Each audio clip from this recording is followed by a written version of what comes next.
Hello YouTube, I'm Slyelessar. I would like to speak to you today about the Mint Instantflex TL-70 Mark II. This is a TLR type instant camera. It takes Instax Mini. So recently I did a Instax printer Fujifilm SP2 and ultimately I wanted to branch out and get this. So I ordered this a while back and it's finally arrived. Okay, so let's take a look at the box.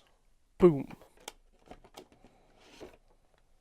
So in the box you get 3 AAA batteries, powers the flash and the meter. You get a certificate of ownership, which is cool but irrelevant really.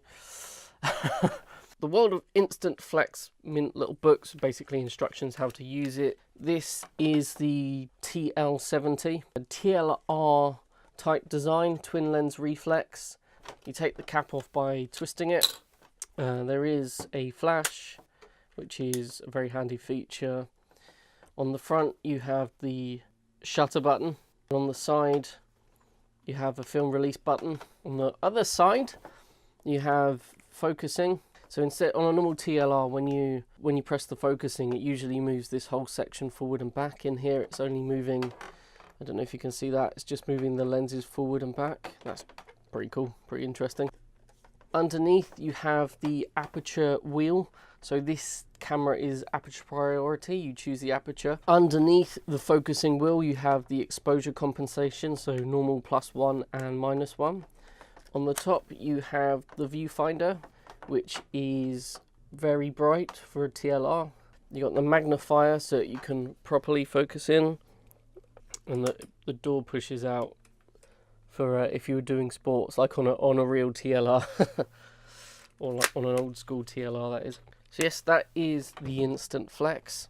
So firstly, I just want to say this is quite an innovative design. I mean, the concept of this camera alone is fantastic, but someone to come up with a concept of, I want to make an instant camera, but I want to do it a TLR design, very modern and usable. It's very unusual for someone to go against the grain in this modern camera world that we're in, and I think that Mint have done a great job. Certainly with the 2.0 version, this is a lovely camera. So the film is loaded in the back.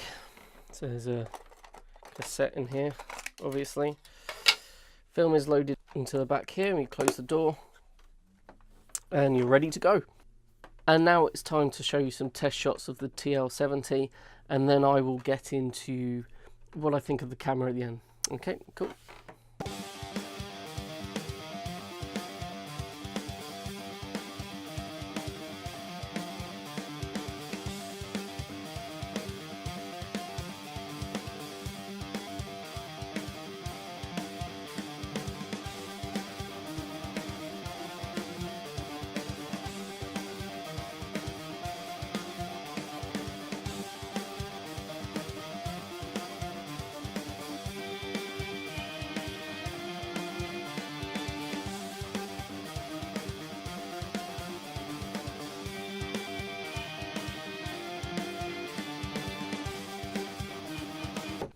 So there's just some sample images there of the Mint Instantflex TL-70 version 2.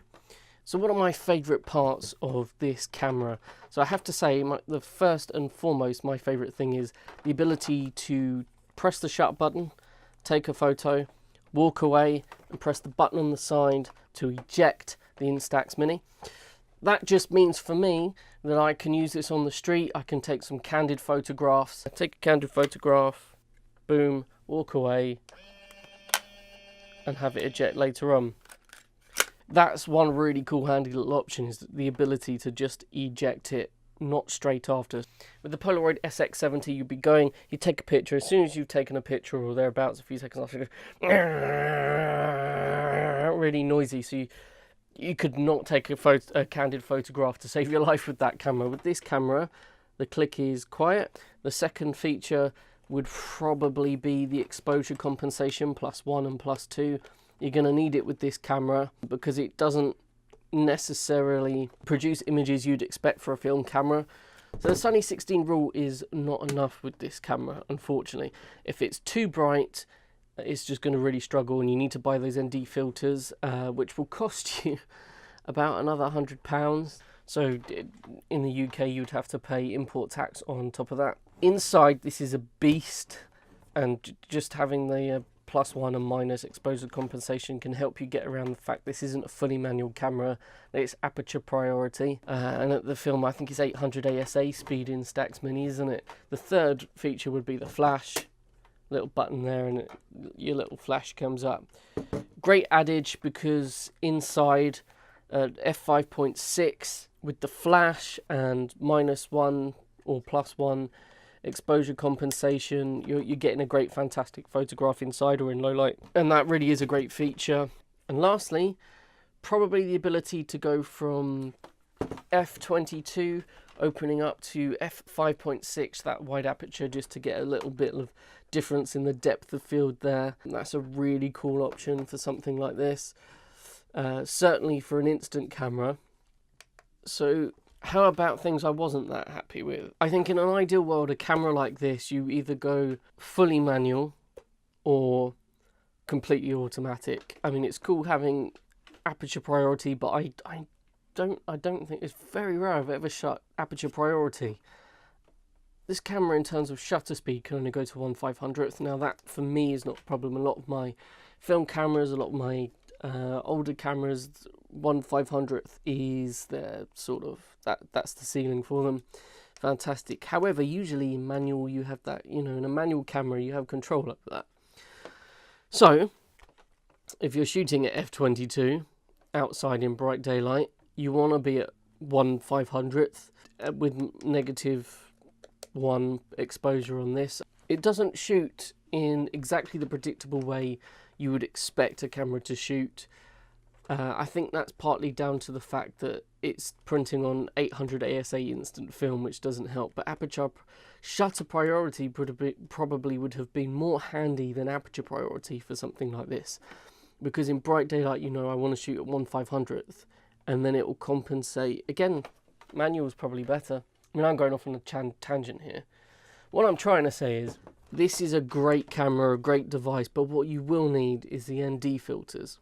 Secondly, that probably would have mattered less if you had an exposure switch that went to, say, -3 and +3 exposure stops.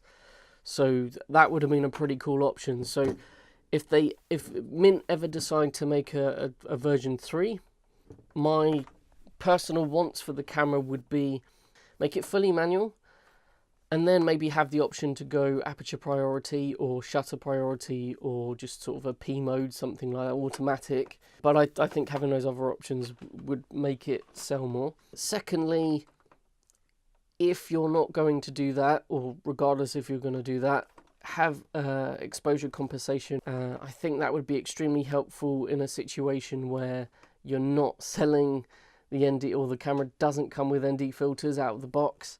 Failing all of that, and you're just putting together another box just like this, put the ND filters in the box and don't charge a silly amount for them, would be my other thing. But I think my main takeaway is this is a very cool camera, and Mint, keep making cameras like this. Don't, you know, taking a concept like instant film and a TLR. I love it because I love TLRs. There is a novelty about it, of course, but it's something I would use. Well, the learning curve to this is probably a bit too high for someone that's not used to shooting film or instant film at this point. That's why I think the idea of having an automatic is a great idea. Alternatively, have it go up to 1/1000th of a second internal shutter speed, because that will help in bright light. 5.6, you're asking for a lot going wider than 5.6 really on a TLR. You could probably stretch that probably at the most to 3.5. But I can't see that happening. This works well with 5.6, and compared to other instant cameras, I'm aware you want to capture depth of field and stuff. 3.5 and manually focusing, if you've got, there's no diopter, so you might struggle to focus. Anyway, I'm ranting and raving now. Can I just say Mint's the ability to press the shutter and then later on eject the film? That's a great adage. I think that's fantastic. And this is big step in the right direction, and I think this is a fantastic buy. Let's just quickly do an overall. Is this camera built for previous film users or seasoned photographers? Yes, great for them. Great for someone that knows how to manually or use aperture priority in terms of using cameras. Yes. Is this good for beginners? Not really, because of the steep learning curve. I'm not saying that's impossible and you can't do that. That's not what I'm saying. It'd just be a lot harder to get used to such a jump in exposures in different lightings that this currently offers for the features that it has. Overall, fantastic little camera, and I will be using it more. I might even do another video of it down the line with me having used it a lot. I appreciate that there's not that many photos that I managed to show in this video. Just a quick heads up, I've got more on the Mint Instantflex TL-70 on my website. Other content on there, that's where I keep my articles, and I've got my main article on the Mint Instantflex TL-70 on there. So go over and give that a look. I don't get any money out of it, so I'm all doing it off my own back. I'm not giving anything for free, so I actually buy the equipment, I use it, and then I give an honest review on it. Okay, I'm Slyelessar. Have a good one.